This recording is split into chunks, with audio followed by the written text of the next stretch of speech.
Shalom, puji Tuhan Bapak Ibu Saudaraku yang saya kasih. Tidak terasa kita masuk ke dalam minggu yang keempat di bulan Agustus ini. Dan tema kita masih seputar merdeka. Kalau dalam 3 minggu berturut-turut kita belajar ada kata erat kemerdekaan dengan kehidupan rohani kita. Dan kali ini izinkan saya berbagi kata erat kemerdekaan dengan kehidupan jiwani kita, yaitu pikiran, perasaan, dan kehendak kita. Karena itu tema kita kali ini adalah merdeka dari belenggu kekhawatiran. Setiap tahun selalu saya menyampaikan pesan tentang kekhawatiran. Bahkan hampir saya gunakan Matius pasal 6. Dan izinkan kali ini saya menggunakan ini, saya akan menyampaikan dari sisi yang lain. Bagaimana bahayanya kekhawatiran dan apa yang harus kita prioritaskan di saat-saat kita khawatir. Nah saudaraku, mari kita siapkan hati kita dengan sungguh-sungguh. Kita buka Alkitab kita dalam Matius pasal 6 ayat 25 sampai dengan ayat 34. Demikian firman Tuhan. Karena itu aku berkata kepadamu, janganlah khawatir akan hidupmu, akan apa yang hendak kamu makan atau minum. Dan janganlah khawatir pula akan tubuhmu, akan apa yang hendak kamu pakai. Bukankah hidup itu lebih penting daripada makanan dan tubuh itu lebih penting daripada pakaian? Pandanglah burung-burung di langit yang tidak menabur dan tidak menuai dan tidak mengumpulkan bekal dalam lumbung. Namun diberi makan oleh Bapakmu yang di sorga. Bukankah kamu jauh melebihi burung-burung itu? Siapakah di antara kamu yang karena kekhawatirannya dapat menambahkan sehasta saja pada jalan hidupnya? Dan mengapa kamu khawatir akan pakaian? Perhatikanlah bunga bakung di ladang yang tumbuh tanpa bekerja dan tanpa memintal. Namun aku berkata kepadamu, Salomo dalam segala kemegahannya pun tidak berpakaian seindah salah satu dari bunga itu. Jadi jika demikian Allah mendandani rumput di ladang yang hari ini ada dan besok dibuang ke dalam api. Tidakkah ia akan terlebih lagi mendandani kamu, hai orang yang kurang percaya? Sebab itu janganlah kamu khawatir dan berkata, apakah yang akan kami makan? Apakah yang akan kami minum? Apakah yang akan kami pakai? Semua itu dicari bangsa-bangsa yang tidak mengenal Allah. Akan tetapi Bapamu yang di sorga tahu bahwa kamu memerlukan semuanya itu. Tetapi carilah dahulu kerajaan Allah dan kebenarannya. Maka semuanya itu akan ditambahkan kepadamu. Sebab itu janganlah kamu khawatir akan hari besok. Karena hari besok mempunyai kesusahannya sendiri. Kesusahan sehari cukuplah untuk sehari. Amin. Berbahagia yang membaca, mendengarkan, serta merenungkan firman Tuhan. Merdeka dari belenggu kekhawatiran. Saudaraku, kita bisa khawatir. Tetapi diharapkan lewat pertemuan kita kali ini, bagaimana kekhawatiran itu tidak membelenggu kita. Sehingga kita boleh menjadi orang-orang yang merdeka dari belenggu kekhawatiran. Saudara, siapa yang tidak pernah memiliki perasaan kekhawatiran di dalam dirinya?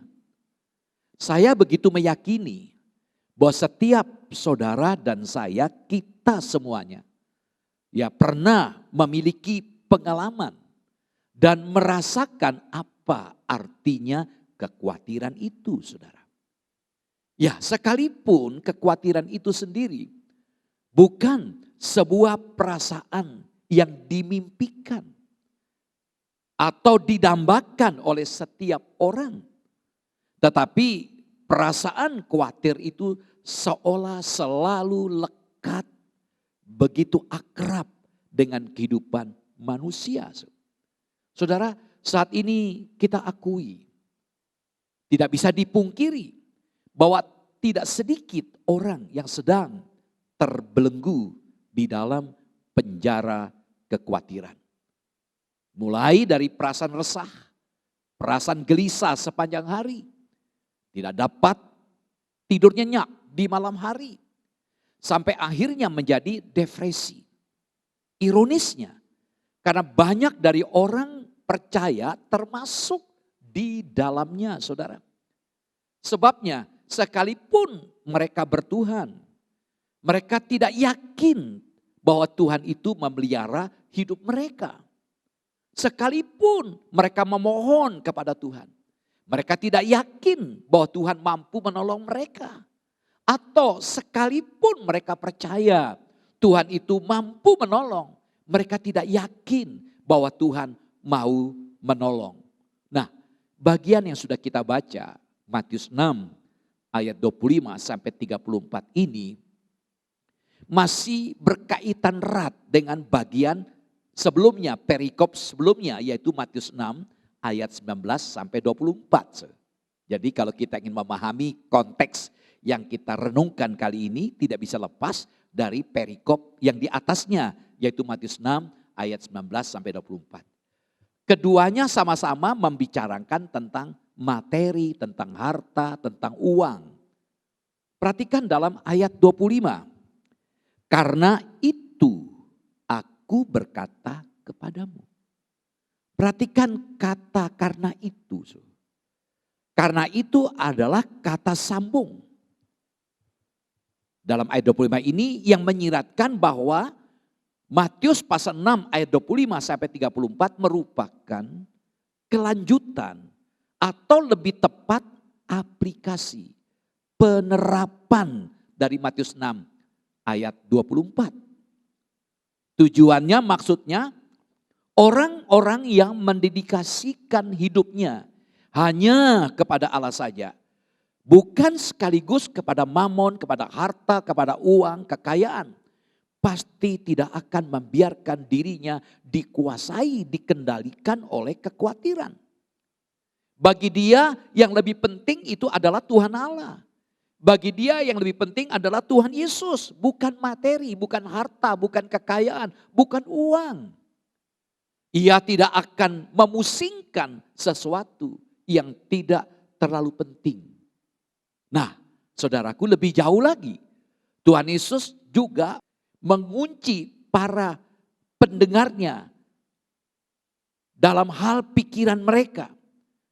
Bahwa kekhawatiran itu sama sekali tidak akan mengubah keadaan mereka. Jadi kalau mereka biarkan kekhawatiran itu tidak akan bisa mengubah. Kita bisa lihat dalam Matius 6 ayat 27. Jadi orang yang berusaha keras saja masih bisa gagal. Apalagi orang yang khawatir. Jadi daripada khawatir, lebih baik kita itu percaya penuh, sepenuhnya percaya mengandalkan Tuhan. Kita harus percaya kepada Tuhan secara totalitas. Bukankah yang memberi hidup itu adalah Tuhan? Yang memberi tubuh itu juga Tuhan dalam ayat 25. Jadi saudaraku, Tuhan pasti akan memelihara saudara dan saya. Tidak mungkin Tuhan itu tidak bertanggung jawab. Iya. Nah, kita perhatikan sekarang. Berulang kali Tuhan Yesus menasehatkan untuk tidak khawatir. Kita melihat dalam Matius 6 ayat 25. Ayat 27, ayat 28, ayat 31, ayat 34. Tuhan tidak mau kita tersiksa dalam penjara kekhawatiran. Karena itu Tuhan mengingatkan pada kita, jangan kamu khawatir. Mengapa demikian? Kalau fokus pandangan kita tidak kepada Allah. Tapi hanya kepada apa yang kita butuhkan, yaitu materi, kekayaan, harta. Maka kita bisa khawatir. Saudaraku, kita harus mengambil keputusan yang benar tentang bagaimana bersikap terhadap kebutuhan material. Jika tidak, beberapa ancaman terhadap kesetiaan kita kepada Tuhan akan terjadi. Nah, sekali lagi saya katakan ada 6 kata khawatir yang saya sebutkan ayat-ayat tadi. Nah, kata khawatir dari kata merimnao dalam bahasa Yunani. Nah, salah satu arti secara harafiah dari kata merimnao itu adalah membagi pikiran. Artinya ditarik kepada 2 kutub yang berbeda. Seperti saya katakan yang lalu dalam doa malam, ya satu arah saya mau ditarik ke sebelah sana, ke depan. Tapi di belakang saya menarik saya. Nah arti dari hal ini, jadi pada saat kita khawatir, pikiran orang itu berada dalam dua masa. Yaitu masa kini, masa sekarang, dan masa yang akan datang. Satu sisi dia ke depan, masa yang sekarang, ya sisi yang lain masa yang akan datang. Atau pikiran orang tersebut berada dalam realita, kenyataan. Dan yang kedua kemungkinan-kemungkinan yang akan datang. Bicara realita itu bicara masa sekarang ini. Bicara tentang akan datang itu adalah kemungkinan-kemungkinan. Nah seringkali kita diganggu oleh kemungkinan-kemungkinan. Saudaraku, jadi segala kemungkinan itu membuat kita khawatir. Nanti jangan-jangan. Sehingga kita cemas. Saudaraku yang saya kasih. Kekhawatiran sangat ahli dalam membelokkan pikiran kita dalam menjalani kehidupan. Saat kita khawatir kita bisa melupakan apa yang harus kita kerjakan dan bisa kita kerjakan dalam kehidupan ini. Saudaraku, kekhawatiran sama saja dengan tidak percaya bahwa Tuhan itu berdaulat dan mengatur segala sesuatu untuk kebaikan orang-orang yang takut kepada Tuhan. Saudaraku, Tuhan Yesus mengajak kepada kita untuk berpikir dan memusatkan pikiran kita kepada satu hal. Dalam Matius 6 ayat 32, Bapamu yang di sorga tahu bahwa kamu memerlukan semuanya itu. Nah saudaraku, saya ingin coba mengajak saudara untuk berpikir. Untuk menegaskan kenapa kita tidak boleh khawatir. Kita perhatikan hasil-hasil penelitian tentang khawatir. Menarik, 40% hal-hal yang cenderung kita khawatirkan ternyata tidak pernah terjadi. 40%. 30% sudah terjadi di masa lalu. Tidak usah kita kaget. 10% adalah hal yang sepele, yang remeh. Nah 12% berhubungan dengan kesehatan. Lalu 8% tentang hal-hal yang masuk di akal. Nah hal ini yang boleh dikhawatirkan. Lalu penelitian menunjukkan bahwa 96% hal yang kita khawatirkan adalah hal yang tidak pantas dikhawatirkan. Dan 4% yang tidak bisa dikendalikan. Nah ini yang menarik. Jadi perhatikan 96% tidak pantas kita khawatirkan. Nah sehingga saudaraku tidak mengherankan. Tuhan Yesus Tuhan yang maha tahu. Yang menciptakan saudara dan saya. Dia berkata jangan kamu khawatir. Proses penegasan kekhawatiran kita ini membantu kita. Untuk menganalisis kekhawatiran kita. Dan legitimasi hal-hal tersebut. Saudaraku, nah konteks kenapa Tuhan Yesus bicara tentang hal ini. Ini adalah bagian dari khotbah di atas bukit. Kenapa Yesus mengajar tentang tidak boleh khawatir. Saudaraku, situasi kehidupan Israel pada saat itu dalam penguasaan, kendali dari penjajahan Romawi. Pemerintahan yang begitu kejam dengan situasi kemiskinan dan penindasan. Mereka diperas dengan pajak, tekanan, belum dikorup oleh para pemimpin-pemimpin Yudea juga. Dan ini mengakibatkan kemelaratan, bahkan kelaparan menjadi ancaman keseharian. Itu konteksnya. Nah, kalau kita kaitkan, korelasikan dengan kondisi kita masa kini. Ya, sebagaimana di masa Tuhan Yesus mengajar pada orang Israel. Kita pun bisa terimbas, terbawa dengan perasaan khawatir juga. Kenapa demikian? Karena merebaknya wabah COVID-19 ternyata bukan saja membawa dampak kepada masalah kesehatan fisik saja. Jadi ini bukan hanya berdampak kepada hal yang berbau fisik saja, tetapi ternyata berimbas juga kepada kondisi kesehatan mental manusia. Jadi bukan hanya fisik, mental. Begitu banyak orang yang mengalami stres karena kekhawatiran. akibat COVID. Saudaraku, memang masih banyak orang yang belum terjangkit oleh COVID. Kita berdoalah jangan kita kena, saudara ya. Dan banyak juga yang berhasil sembuh dari COVID. Namun banyak juga yang merasakan depresi, tekanan batin akibat wabah COVID-19 ini. Nah, COVID menjadi ancaman dan bahkan menimbulkan kekhawatiran yang amat besar.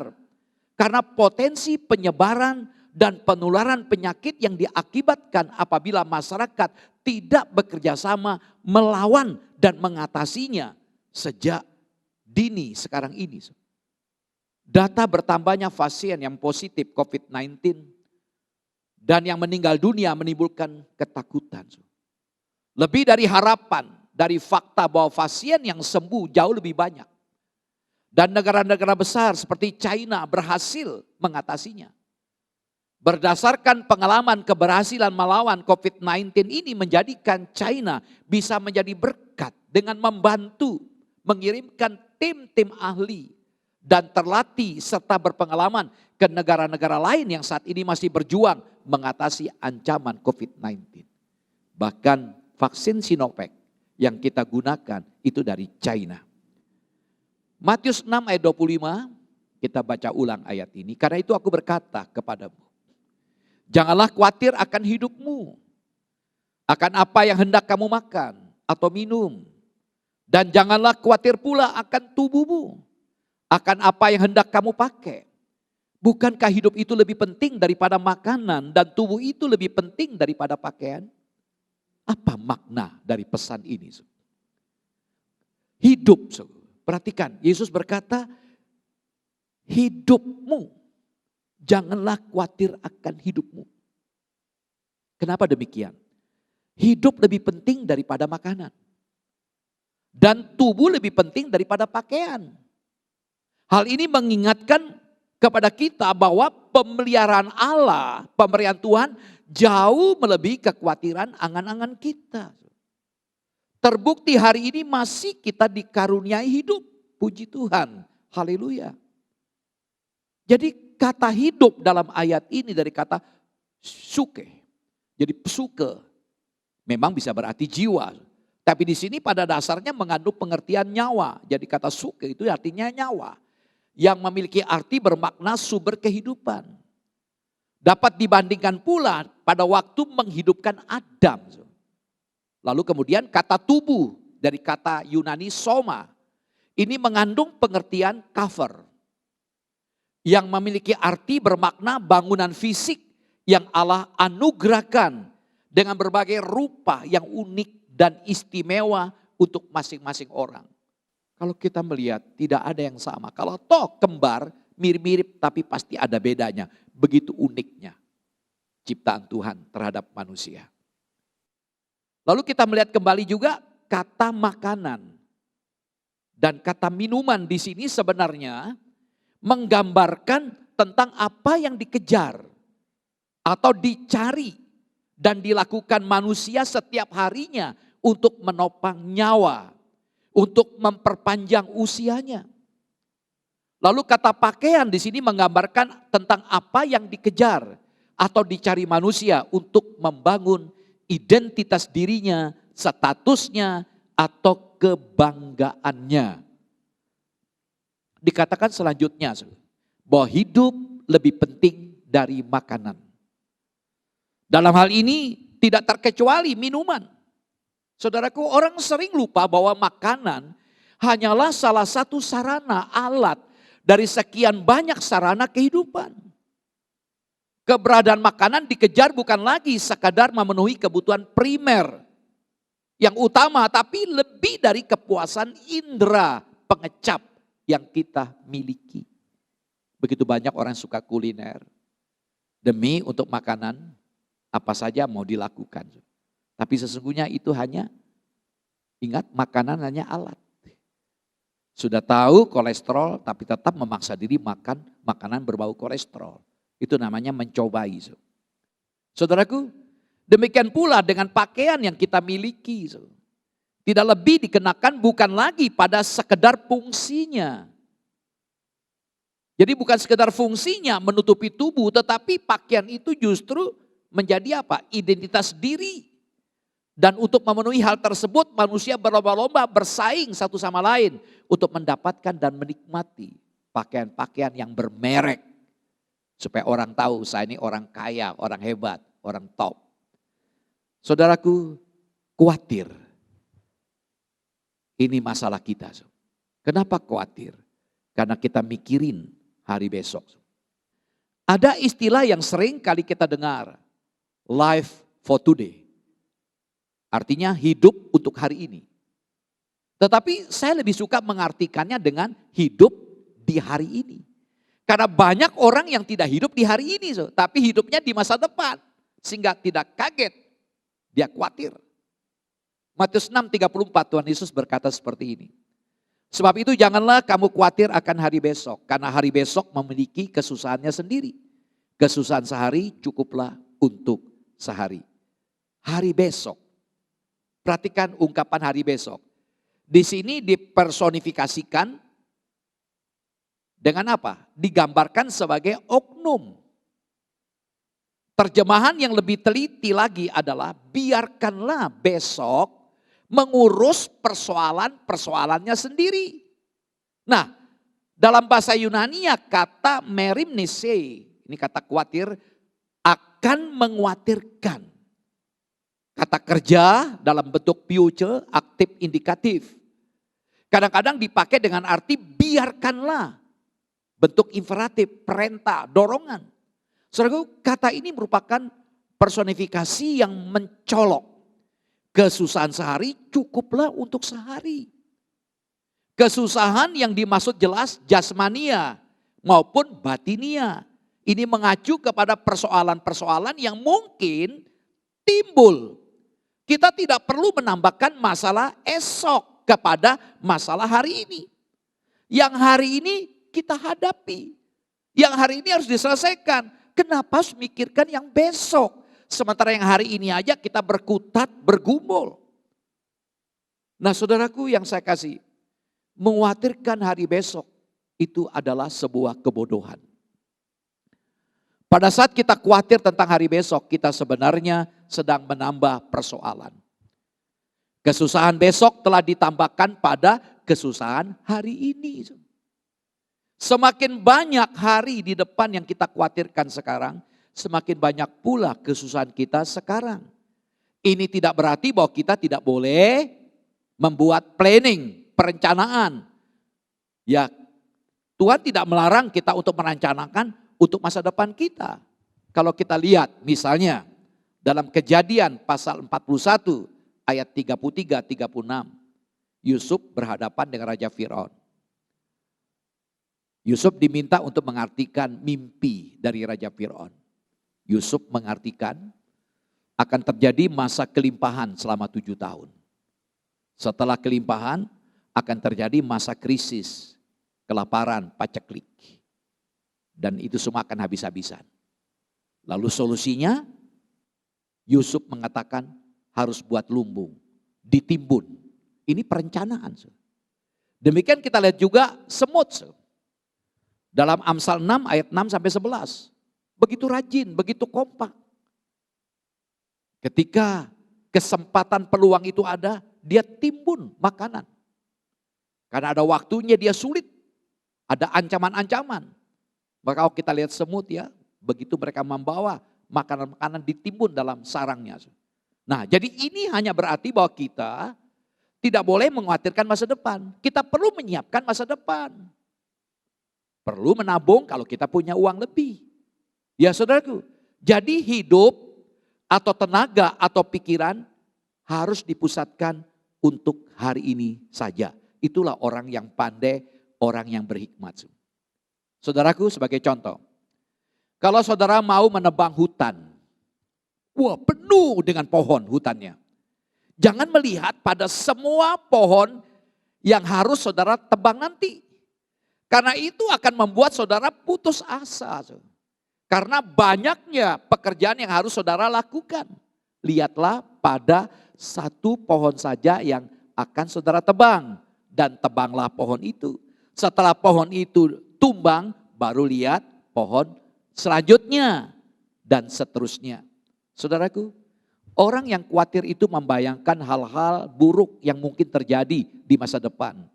Dan kemudian hidup di dalamnya. Khawatir adalah sesuatu yang membuat kita takut. Meski pada kenyataannya hal tersebut belum kita alami. Saudaraku, bicara tentang hari esok atau bicara tentang masa depan, memang tidak ada seorang pun bisa mengetahui masa depannya. Kita manusia yang terbatas, hanya Tuhan yang tahu.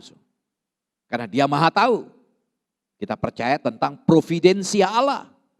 Kata providensia itu artinya Allah sudah melihat sebelumnya. Kata providensia dari kata pro dan videre. Pro itu sebelum, videre dari kata video melihat. Berarti melihat sebelumnya. Tapi kita enggak tahu.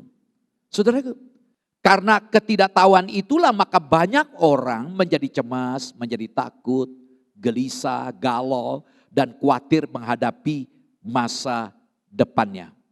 Saudaraku, larangan untuk khawatir muncul 3 kali. Dalam Matius 6 ayat 25, Matius 6 ayat 31, Matius 6 ayat 34. Sama-sama dimulai dengan kata sambung, ayat 25, karena itu. Lalu ayat 31, sebab itu. Ayat 34, sebab itu. Karena itu dari kata Yunani, dia tauto. Sebab itu dari kata ondi. Nah, pemunculan ini membantu kita untuk menemukan. Ada 3 alasan mengapa kita tidak boleh khawatir. Pertama, kekhawatiran tidak sesuai dengan logika kehidupan. Bisa kita lihat tadi sudah saya jelaskan dalam Matius 6, 25-30. Hidup ini lebih penting. Lihat, burung saja tidak bekerja, tidak menabur, tidak menuai, tidak menimbun. Tuhan pelihara. Jadi kekhawatiran tidak selaras dengan logika kehidupan. Yang kedua, kekhawatiran merupakan bukti ketidakadaan iman. Jadi orang khawatir karena tidak beriman. Itu dijelaskan dalam Matius 6 ayat 31 sampai 33. Lalu yang ketiga, kekhawatiran hanya menambah persoalan. Matius 6 34. Yang hari ini saja belum terselesaikan sedang kita hadapi, malah kau pikir untuk besok, untuk lusa, bahkan untuk tahun depan, untuk 10 tahun ke depan. Itu adalah orang bodoh dikatakan oleh Tuhan Yesus.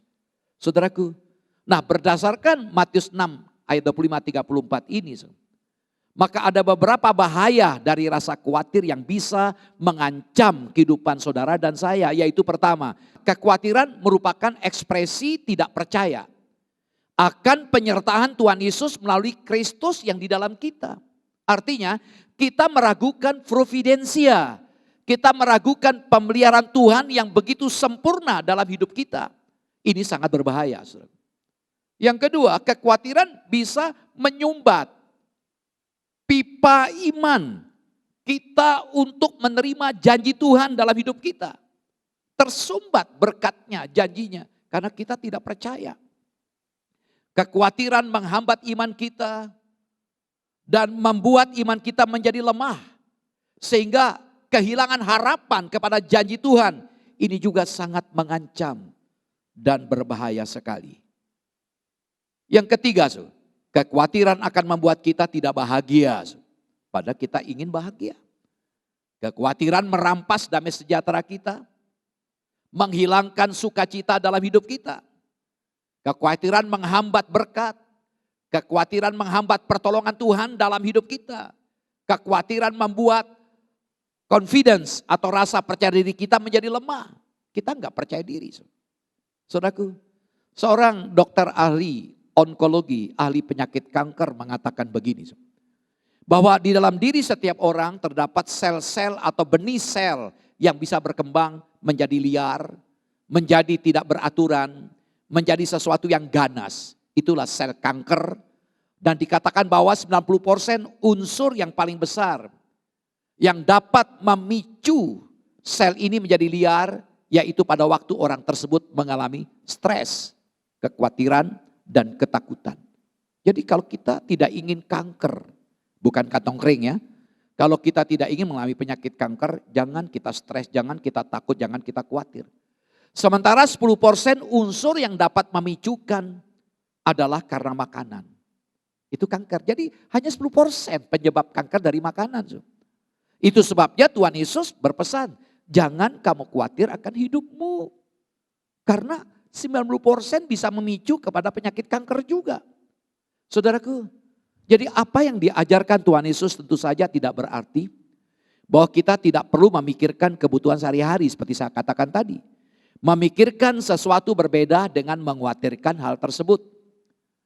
Khawatir berarti menaruh perhatian yang berlebihan pada sesuatu sampai orang tersebut gagal menaruh keyakinan dan pengharapan yang sepantasnya kepada Allah.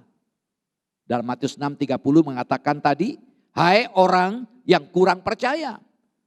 Teks ini juga tidak melarang kepada kita untuk bekerja keras bagi kebutuhan kita. Atau mempersiapkan masa depan kita. Allah seringkali memenuhi kebutuhan melalui kerja keras dan perencanaan hidup yang baik. Kita tidak boleh menyelubungi kemalasan dalam bekerja. Dan merencanakan hidup dengan jargon-jargon rohani seperti berserah penuh kepada Allah. Maka Tuhan pelihara, tapi malas bekerja, tidak punya tanggung jawab. Kita berkata tenang dalam pemeliharaan Tuhan, tapi kita tidak pernah melakukan apa menjadi tanggung jawab kita. Saudaraku, George Muller, seorang pendeta yang sangat bergantung kepada Tuhan, untuk mencukupi keperluan pelayanannya mengatakan, saat khawatir muncul maka iman lenyap. Ketika iman muncul maka khawatir menjadi lenyap. Saudaraku, obat dari kekhawatiran adalah percaya kepada Tuhan. Yang mengendalikan, yang memimpin kehidupan kita dan sangat mengasihi kita. Setelah memahami ini saudaraku, maka kita akan hidup dengan cara yang berbeda dengan orang-orang yang tidak mengenal Tuhan.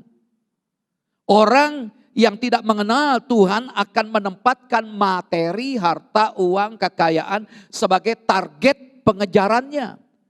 Tetapi anak-anak Tuhan tahu bahwa keperluan hidupnya sudah dijamin oleh Tuhan Yesus. Jadi dia akan mengejar hal-hal yang lebih bernilai. Yaitu menaati kehendak Tuhan yang bernilai, yang berwawasan kekal. Yaitu membangun kehidupan rohani yang baik.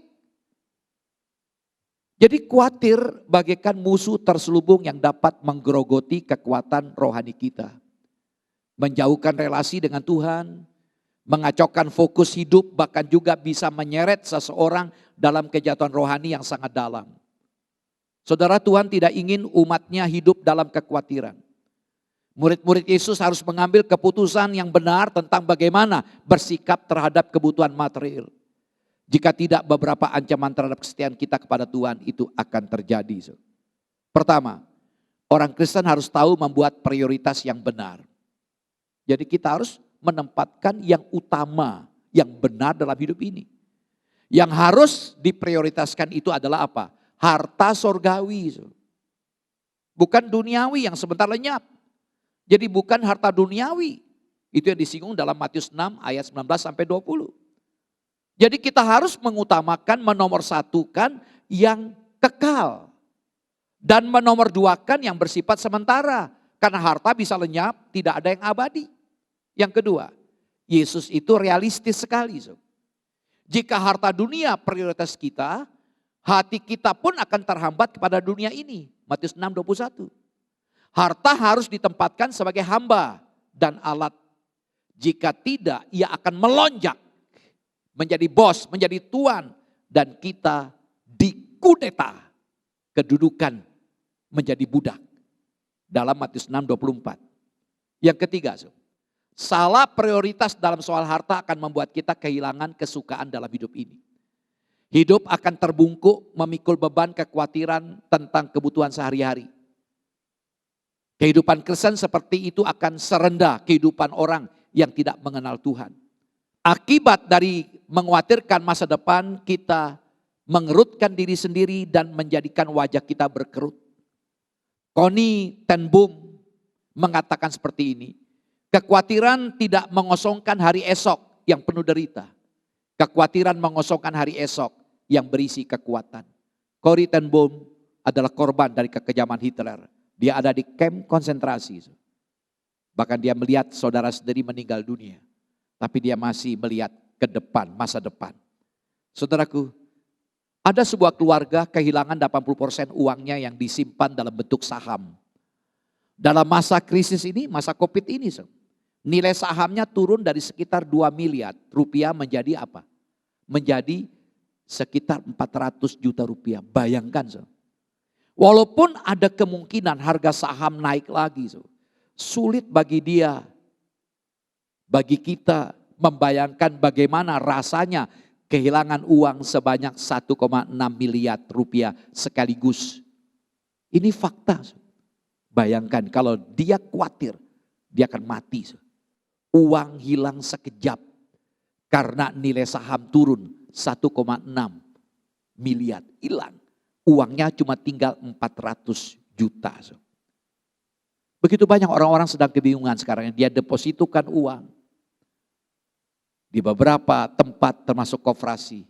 Koperasinya bangkrut dan uang tidak kembali. Banyak yang bisa menjadi gila, stres. Saudaraku yang saya kasih, untuk bebas dari belenggu kekhawatiran, Tuhan Yesus mengajak para pendengar atau audiensinya untuk menentukan prioritas hidup yang lebih baik. Yang lebih berguna, lebih bermanfaat, lebih bernilai, dan lebih produktif ketimbang memikirkan hal-hal yang sifatnya temporal, yang sifatnya sementara. Karena itu Tuhan Yesus menegaskan dalam Matius 6 ayat 33, ayat hafalan, tetapi carilah dahulu kerajaan Allah dan kehendaknya, maka semuanya itu akan ditambahkan kepadamu. Puji Tuhan. Perhatikan kembali dalam Matius 6 ayat 33. Carilah dahulu kerajaan Allah. Kata carilah adalah kata kerja. Nah, kata kerja Yunani dari kata seteite. Kata zeteite dari kata zeteo. Ditulis dalam bentuk waktu present aktif imperatif. Jadi ini menunjukkan terjadinya keasikan. Bersifat aktif terus menerus, bentuk present. Ketika mencari sesuatu atau berusaha dengan sungguh-sungguh dan tekun untuk memperoleh sesuatu. Kalau orang dunia begitu, tekun berusaha mencari uang sampai kurang tidur. Harusnya sikap kita menomorsatukan Tuhan seperti itu. Saudara, Tuhan adalah tujuan kita bekerja. Kalimat carilah dahulu kerajaan Allah tidak dimaksudkan untuk membuat kita berhenti bekerja. Perhatikan di sini. Kita tetap mengerjakan tanggung jawab kita untuk bekerja. Lalu kemudian kata kerajaan Allah. Dari kata ten basileia to theo. Ini menempatkan sungguh-sungguh kepemimpinan dan kuasa atau otoritas Allah dinyatakan melalui kehidupan kita. Kata kerajaan Allah berarti Allah yang berdaulat dan memerintah. Hidup kita harus berada dalam pemerintahan Allah. Artinya submit, tunduk kepada kehendak Allah. Mencari kerajaan Allah berarti hidup untuk Tuhan. Mentaati Tuhan, mengutamakan Tuhan. Kalau kita melakukan itu, Tuhan berjanji akan mencukupi kebutuhan kita. Kita melihat suatu contoh dalam doanya Salomo dalam 1 Raja-Raja pasal 3 ayat 5-13. Karena dia tidak meminta kekayaan, umur panjang dan sebagainya. Tapi yang dia minta sesuatu yang bisa memuliakan Allah. Dia minta hikmat. Maka Allah justru memberi semuanya untuk dia. Diberikan hikmat, kekayaan, umur panjang. Banyak orang yang mau dicukupi dulu, baru hidup untuk Tuhan. Ini sesuatu yang terbalik. Lalu kemudian dalam ayat 33 kata kebenarannya. Ya, dari kata ten diakousunen auto. Yaitu kita berusaha untuk mentaati perintah Allah. Memiliki kebenaran Kristus. Tetap terpisah dari dunia. Artinya tidak mengikut kebenaran dunia. Tapi yang kita ikuti adalah kebenaran Tuhan Yesus. Dan menunjukkan kasih kita terhadap semua orang. Nah, kata kebenarannya ini merupakan prinsip-prinsip kebenaran Allah yang nyatakan dalam firman-Nya. Berarti kita harus mencari, memahami, dan tunduk pada kebenaran kitab suci Alkitab. Mencari dahulu kerajaan Allah dan kebenarannya memiliki makna bahwa kita harus mengedepankan Allah dalam segala sesuatu. Dengan mencari kerajaan Allah atau pemerintahan Allah, maka kita berfokus kepada Allah.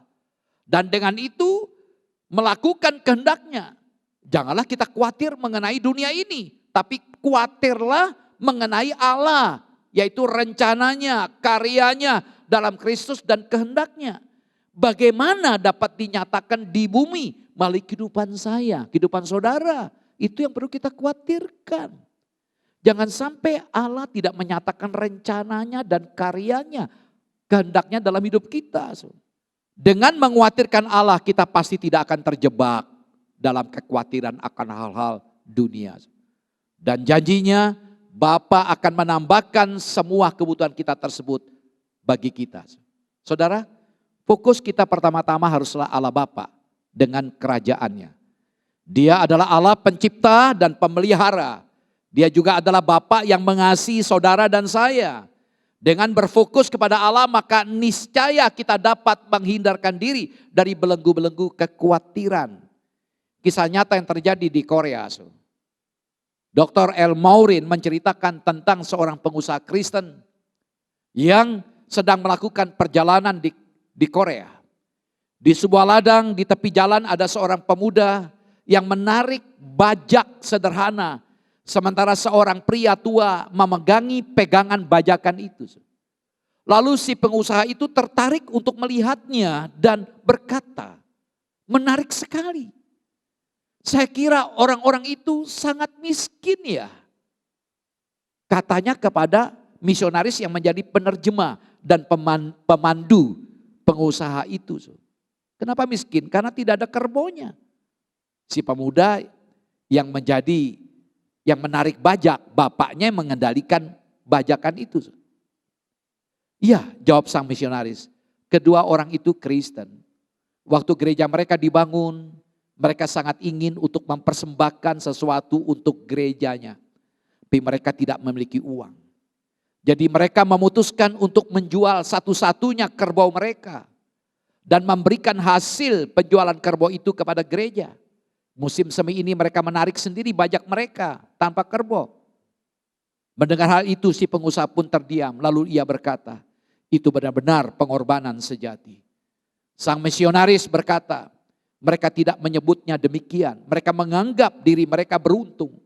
Karena mereka punya kerbau untuk dijual. Terkesima dengan sikap yang diperlihatkan oleh sekeluarga petani itu. Yang dikatakan oleh sang pengusaha tadi sangat miskin itu. Bukan hanya sekadar mereka telah memberikan apa yang paling penting dari tengah kehidupan mereka. Yaitu sapi mereka, kerbau mereka. Tapi lebih dari itu. Mereka memandang apa yang mereka lakukan untuk Tuhan. Jadi bukanlah sebuah pengorbanan. Tetapi ungkapan syukur. Karena mereka bisa melakukan sesuatu untuk Tuhan bagi gerejanya. Harusnya ini memberikan inspirasi pada jemaat. Jadi bukan masalah banyaknya yang kita berikan. Tapi beranikah kita berkorban. Itulah orang yang menempatkan Tuhan di tempat yang utama. Matius 6:33, setelah kedua hal tersebut sudah dipraktekkan. Carilah kehendak Allah dan kebenarannya. Maka dikatakan semuanya itu. Artinya makan, minum, pakaian dan juga semua kebutuhan lainnya akan ditambahkan. Kata ditambahkan dalam bahasa Yunani kata prostitemi, artinya dilipat gandakan. Luar biasa. Jadi kalau mencari kehendak Allah, mencari kerajaan Allah dan kebenarannya, maka akan dilipat gandakan. Berarti sudah ada sesuatu di dalam hidup saudara dan saya. Dan karena saudara dan saya sudah mengutamakan, memprioritaskan Tuhan Yesus dan firman-Nya, sehingga kita lebih dari satu dan banyak. Saudara, firman Tuhan ini menuntut kita membuat komitmen tekad mutlak hanya kepada Tuhan saja. Dengan menempatkan Allah sungguh-sungguh sebagai Tuhan, kita perlu belajar dari hari ke hari menundukkan perhatian kita kepada harta, makanan, pakaian, kebawa, pemeliharaan, dan pemerintahan Allah. Inti prinsip inilah maksud Tuhan, mendahulukan kerajaan Allah dan mempercayai bahwa Dia yang memenuhi kebutuhan-kebutuhan materi kita. Saudara, apakah kita sedang dibelenggu oleh kekhawatiran? Yang perlu untuk dilakukan adalah menjalani kehidupan setiap hari dengan penuh iman dan persandaran pada Allah. Saudara, setiap langkah selalu ikut Tuhan. Kita belajar untuk mengambil langkah kecil setiap hari. Tidak usah merisaukan banyak hal yang masih jauh di depan. Yang penting fokuskan pada tiap langkah kecil yang perlu kita ambil. Percayalah kepada Tuhan dan nyatakanlah kepercayaan itu dengan terus berusaha. Apa menjadi tanggung jawab kita, kita kerjakan. Rangkullah kebebasan hidup kita dengan sepenuhnya mempercayai kasih dan kuasa Tuhan. Amin. Tuhan Yesus memberkati.